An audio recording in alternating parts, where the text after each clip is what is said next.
From Audible, I'm Alexander Quincy. From the Wall Street Journal editorial section, the editors write, Trump on Ford and Nabisco.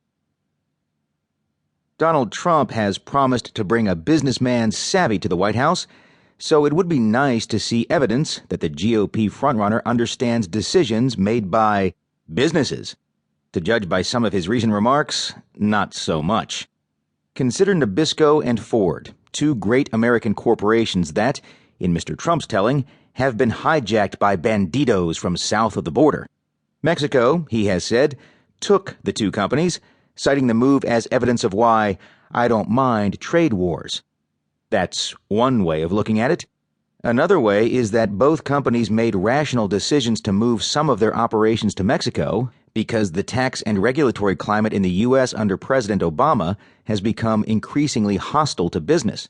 Before picking destructive trade fights with the world, maybe the next president could work to make America great for doing business again. Last summer, Deerfield, Illinois-based Mondelez, which owns Nabisco, announced that it would close 9 production lines at its plant in Chicago, the largest bakery in the world, while investing in new technology at a facility in Salinas, Mexico. Mondelez made the decision after asking its unions for $46 million in concessions to match the annual savings it would achieve from shifting production to Mexico.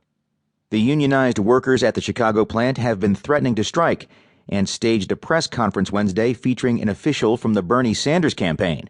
Nothing like bringing in a partner who wonders if business should exist.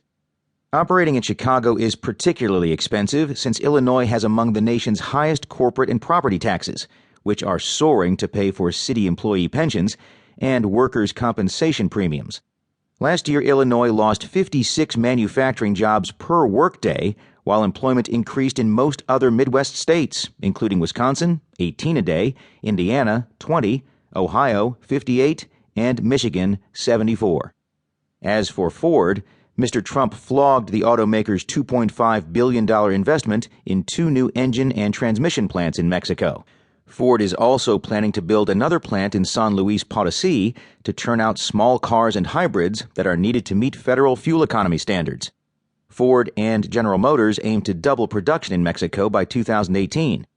One impetus behind Detroit's Mexico expansion is the United Auto Workers' new collective bargaining agreement, which raises hourly labor and benefit costs to $60 in 2019, about $10 more than foreign automakers with plants in the U.S., from the current $57 for Ford and $55 for GM. The increasing wages make it less economical to produce low-margin cars.